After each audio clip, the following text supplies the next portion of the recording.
Senhor Jesus, estamos aqui reunidos para mais uma noite de aprendizado. Queremos te agradecer por essa grande oportunidade de crescimento espiritual. Que o Senhor nos abençoe, nos ampare e ilumine. Eu passo as palavras agora à irmã Valéria, que fará o estudo dessa noite. Que assim seja, graças a Deus. Graças a Deus. Obrigada, Luciana, pela sua prece inicial. Muito boa noite a todos vocês, meus irmãos caravaneiros. Estamos aqui para mais uma noite de estudo, hoje dando continuidade ao Evangelho segundo o Espiritismo. Estamos no capítulo 28, aquela parte da coletânea de preces espíritas, na terceira parte, prece por outras pessoas, e hoje vamos ver os itens 50 a 52, que são preces pelos inimigos do Espiritismo. Por que Kardec recomenda prece pelos inimigos do Espiritismo? A espiritualidade, ela adverte Kardec sobre ataques que o Espiritismo sofreria ao longo dos anos, isso como prova, e exorta que oremos pelos nossos inimigos, pelos inimigos do Espiritismo. Podemos ver no livro O que é o Espiritismo, lá no início, na biografia de Kardec, uma comunicação que Kardec recebe do Espírito Verdade logo no início da sua missão, que diz o seguinte: estarás exposto à calúnia, à traição, mesmo daqueles que te parecerão mais dedicados. As tuas melhores instruções serão impugnadas e desnaturadas. Sucumbirás mais de uma vez ao peso da fadiga.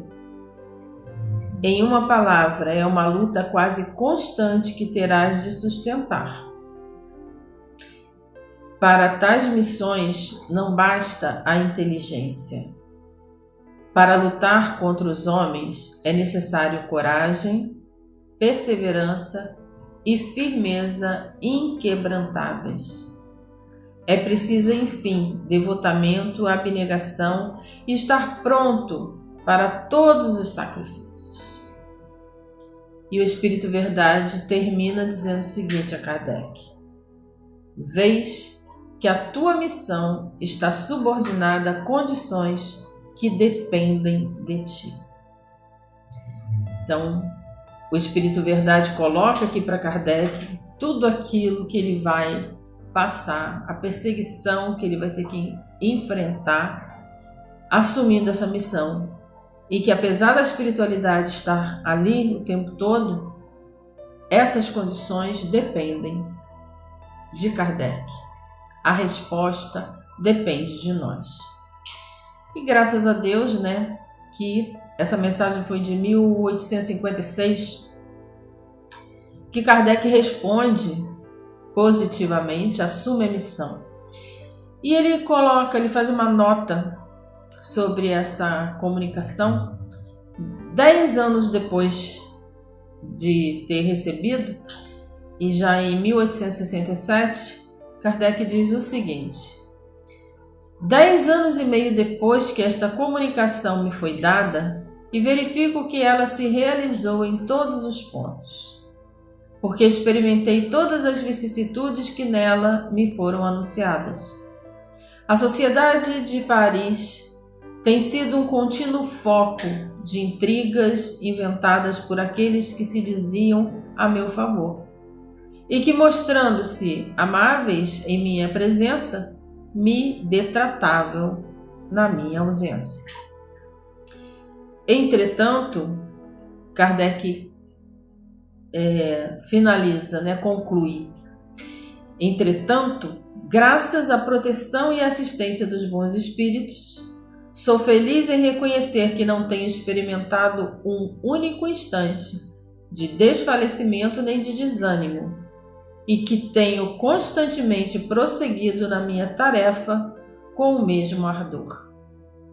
Interessante ver que na comunicação do Espírito Verdade ele diz a Kardec, termina dizendo: essas condições dependem de ti. E aqui Kardec termina dizendo que ele não sucumbiu graças a proteções da espiritualidade. Então a gente vê aqui como a espiritualidade faz toda a sua parte e como Kardec também responde com aquilo que ele podia responder. Tendo visto essa introdução da primeira comunicação que eu trago aqui, da espiritualidade, entramos então no item 50 do estudo de hoje. Kardec começa essa prece pelos inimigos do Espiritismo falando de bem-aventuranças, e bem-aventuranças que ele não comentou até então no Evangelho segundo o Espiritismo. A gente sabe que Kardec dedica capítulos inteiros a bem-aventuranças, no capítulo 5, 7, 8, 9, ele fala bem-aventurados os aflitos, bem-aventurados os puros de coração.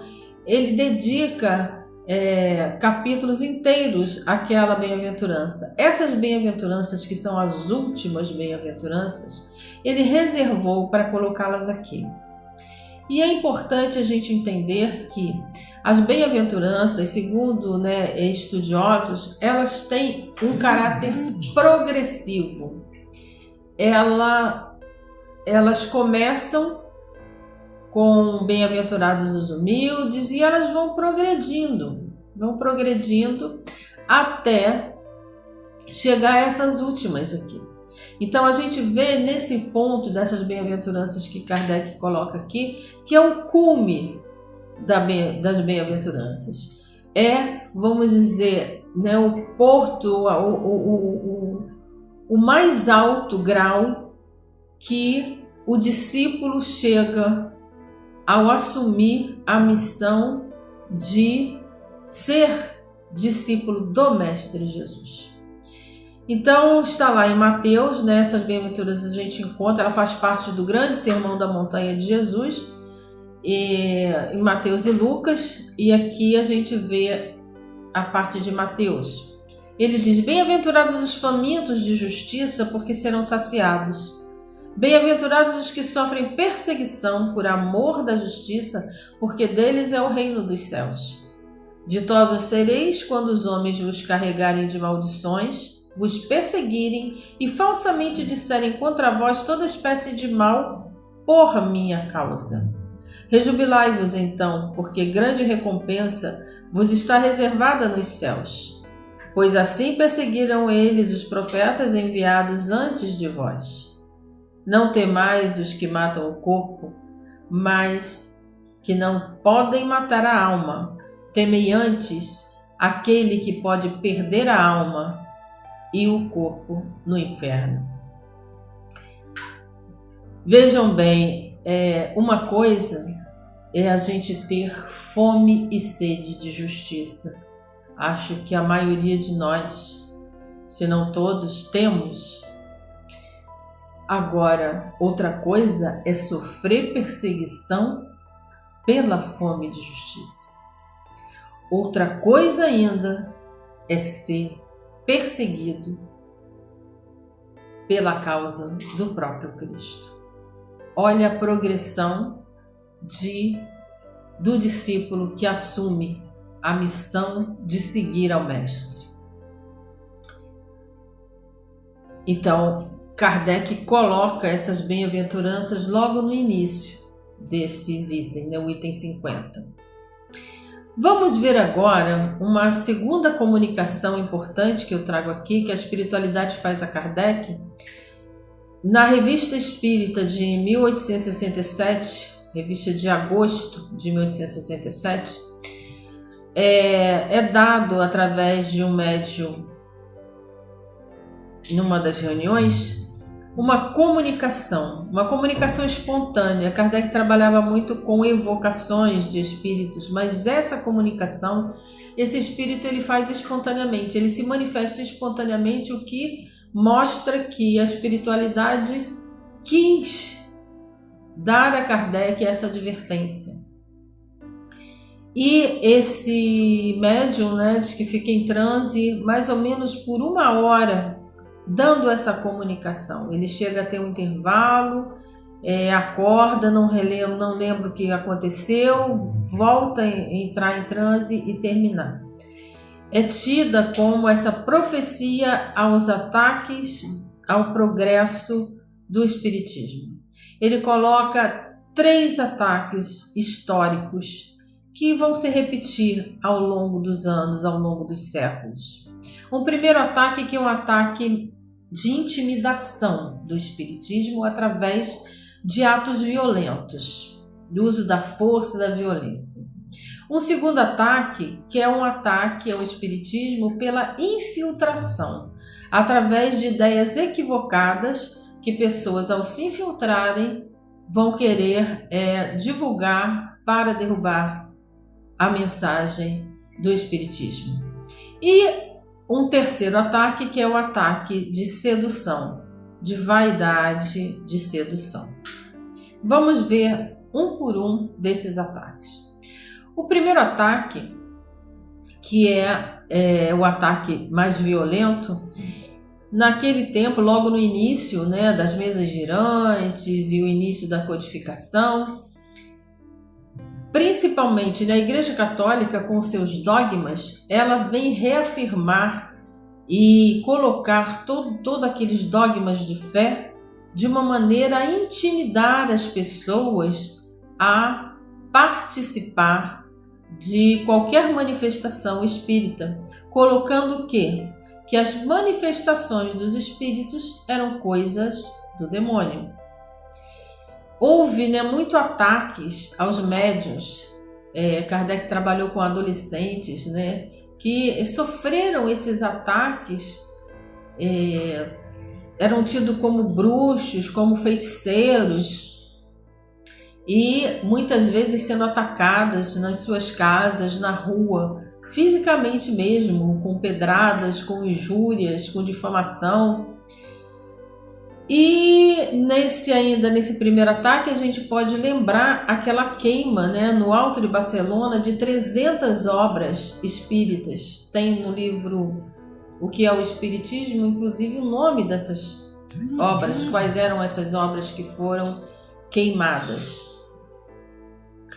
E qual foi a consequência dessa violência toda, desse primeiro ataque? Conseguiu-se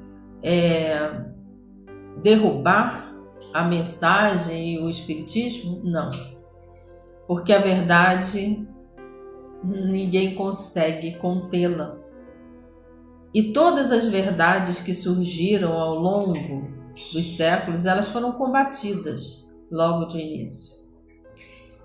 A consequência aqui foi o quê? Primeiro, uma resistência, que no século XIX já ninguém aguentava mais, era o século da razão, que todo mundo estava buscando o porquê das coisas, e ninguém já estava mais querendo simplesmente entender que aquilo, as coisas eram assim porque eram assim, sem explicação. Então, houve uma resistência a esses dogmas sem razão. As pessoas buscavam já a razão.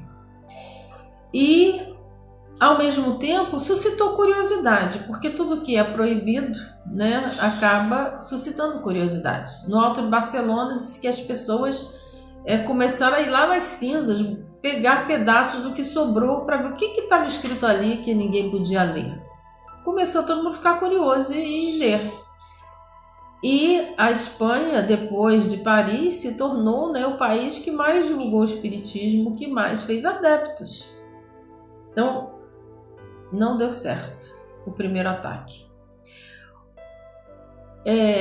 Trazendo isso para os dias de hoje, apesar de ter sido escrito por André Luiz em Vivendo o Evangelho, no volume 2, a lição 363, André Luiz fala dos inimigos do espiritismo.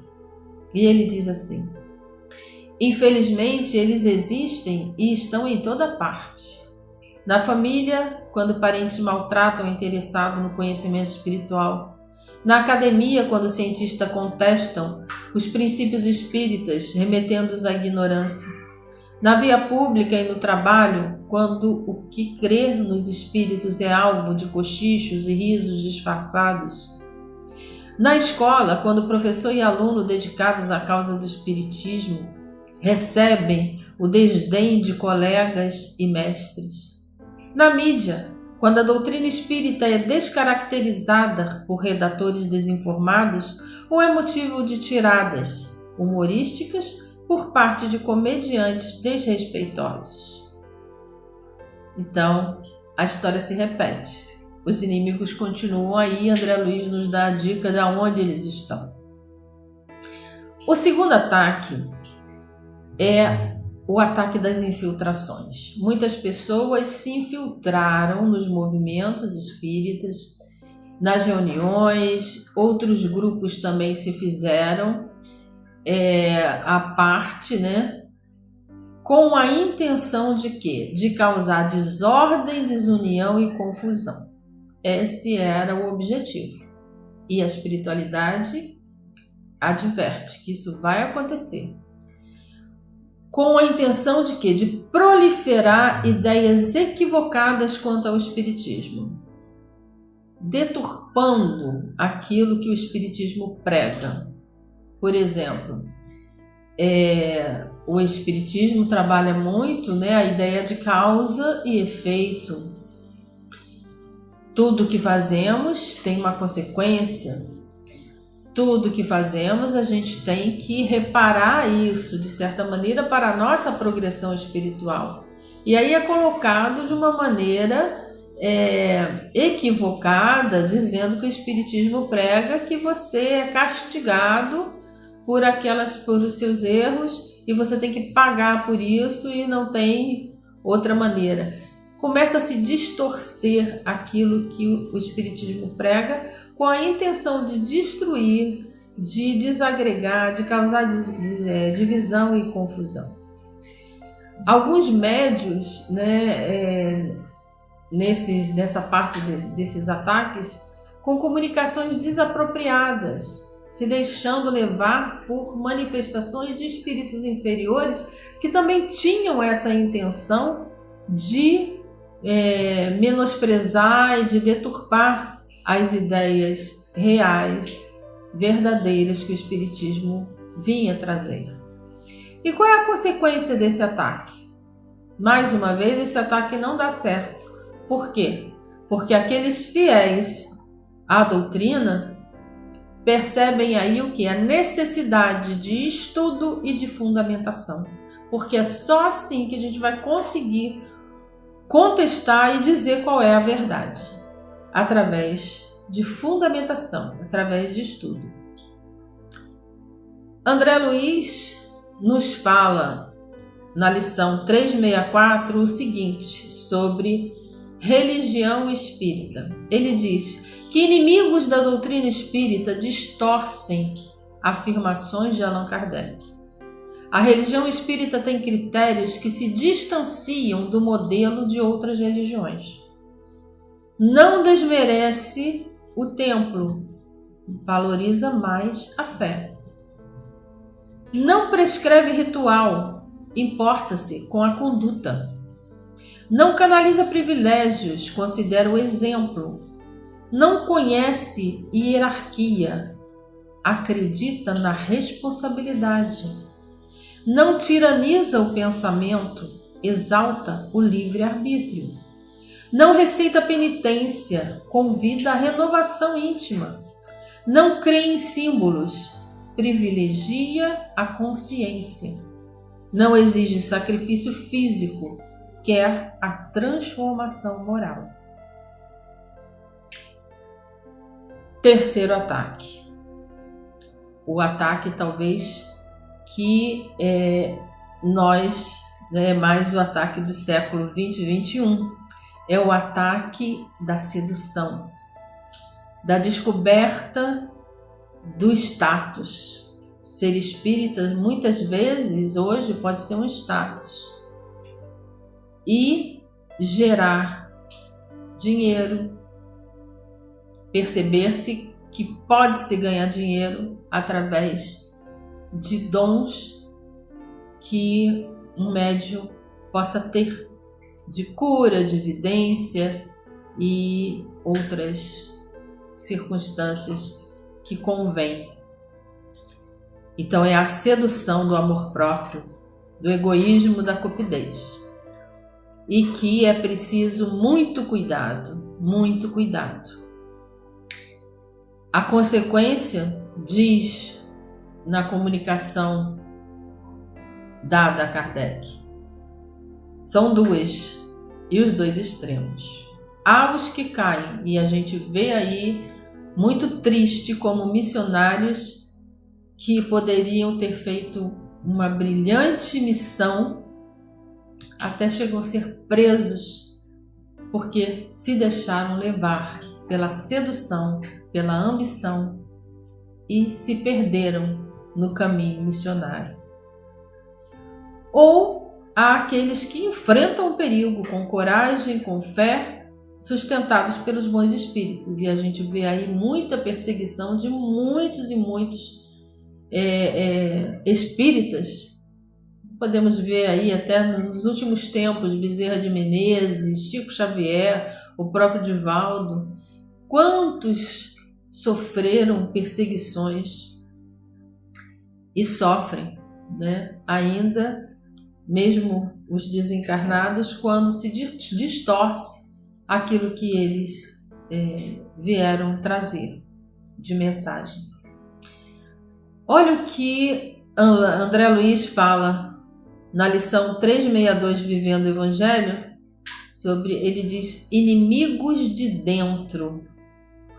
Muitos inimigos do espiritismo estão no próprio meio espírita. Os que são escravos do orgulho, os que sucumbem ao egoísmo e sacrificam o interesse comum, os que se sujeitam à vaidade e atropelam o bom senso, os que mergulham na insensatez e são arautos de ideias estranhas, os que mostram intransigência e alimentam polêmicas estéreis, os que se envenenam de mágoa e atacam companheiros idôneos e se deleitam na exibição ridícula. Esses adeptos estão presentes no cotidiano doutrinário, frequentam a mídia e as tribunas, mas agem como adversários da codificação kardeciana. E, embora se proclamem espíritas, são inimigos dentro do espiritismo. É preciso fazer um exame de consciência muito grande, né? Cada um de nós, se estamos sendo portadores de união ou desunião. Se estamos nós sendo um desses inimigos de dentro. E André Luiz ainda continua na lição 365 dizendo sobre espíritas indiferentes, dizendo assim: na comunidade espírita existem companheiros que, por displicência, são indiferentes à causa do espiritismo. Frequentam cerimônias especiais, mas descartam a rotina da instituição. Falam de caridade com entusiasmo, mas não comparecem à assistência. Frequentam sempre as palestras, mas fogem das reuniões de estudos. Estão presentes nas assembleias, mas somem das atividades diárias. Dedicam-se à mediunidade, mas não respeitam a disciplina. Esquecem a exortação categórica de Jesus: seja o vosso falar sim, sim, e não, não. É a questão da coerência, né? E do estar, é o terceiro ataque. É a sedução, é o se deixar levar pelo egoísmo, pela vaidade. Tendo visto tudo isso, a gente entende o que Kardec coloca no prefácio, que é o item 51 do nosso estudo de hoje. ele diz que de todas as liberdades, a mais inviolável é a de pensar, que abrange a consciência. Perseguir os outros por motivos de suas crenças é atentar contra o mais sagrado direito que tem todo homem, o de crer no que lhe convém e de adorar a Deus como entenda. Abuso da força material que não prova a verdade. A verdade é senhora de si. Convence e não persegue, porque não precisa perseguir. A perseguição é o batismo de toda ideia nova, grande e justa. Olha aqui aquilo que eu dizia antes, né? Realmente, toda verdade, toda ideia nova, ela vai sofrer perseguição de cara. Porém, se ela for realmente a verdade, ela vai prevalecer a todos os ataques, assim como a codificação de Kardec permaneceu. Espíritas, não vos aflijais com os golpes que vos desfiram, pois eles provam que estáis com a verdade. A exemplo dos primeiros cristãos, carregai com altivez a vossa cruz. Crede na palavra do Cristo. Bem-aventurados, e aí vem as bem-aventuranças que Kardec colocou no item 50. Meus irmãos, esse estudo é muito profundo, teria muito a dizer, mas eu convido a vocês que leiam a Revista Espírita de agosto de 1867, o que é o Espiritismo, vejam essas advertências e, sobretudo, pensemos que não vale pagar o mal com o mal. Se somos atacados, mas temos que pensar nos ataques que pode vir de dentro de nós mesmos, de dentro das nossas casas espíritas. É um momento de reflexão muito grande, que às vezes a gente só olha para o que está do lado de fora. Mas André Luiz, convido também a reler essas lições de Vivendo o Evangelho.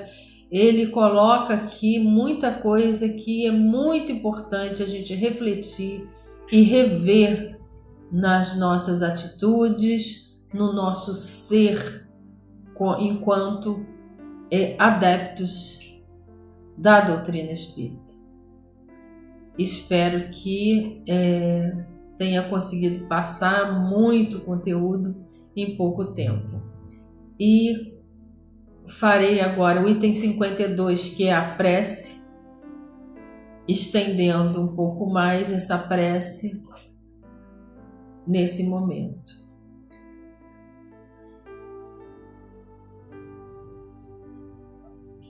Vamos então à nossa prece final. Senhor, Tu nos disseste pela boca de Jesus, Teu Messias: bem-aventurados os que sofrem perseguição por amor da justiça. Perdoai aos vossos inimigos, orai pelos que vos persigam. E Ele próprio nos deu exemplo, orando pelos seus algozes. Seguindo esse exemplo, meu Deus, imploramos a Tua misericórdia para os que desprezam os Teus sacratíssimos preceitos, únicos capazes de facultar a paz neste mundo e no outro. Como Cristo, também nós Te dizemos: perdoa-lhes, Pai, que eles não sabem o que fazem. Dá-nos força para suportar com paciência e resignação, como provas para a nossa fé e a nossa humildade, seus escárnios, injúrias, calúnias e perseguições. Isenta-nos de toda ideia de represálias, visto que para todos soará a hora da Tua justiça, hora que esperamos submissos à Tua vontade santa. Olhai, Senhor, por cada um dos Seus missionários. por cada um de nós, todas as vezes que sofremos perseguições por sermos espíritas, por aquilo que acreditamos. Dai-nos coragem, resignação, perseverança na proposta daquilo que cada dia queremos fazer. Dai-nos, Senhor, proteção para tudo aquilo que realizamos, para a missão que confiastes a nós. Não nos deixeis cair na tentação de revidar o mal com o mal, de revidar as injúrias com outras injúrias. Ajuda, ó Pai, a cada um de nós, a cada filho teu, especialmente aqueles que estiverem passando maiores provações. Sustentai-nos com teu amor, com a tua força, com a tua coragem, para que possamos realizar no dia a dia a missão que confiastes a nós. Maria Santíssima, nossa Mãe querida, esteja sempre conosco, intercedendo por nós, agora e por todo sempre. Graças a Deus.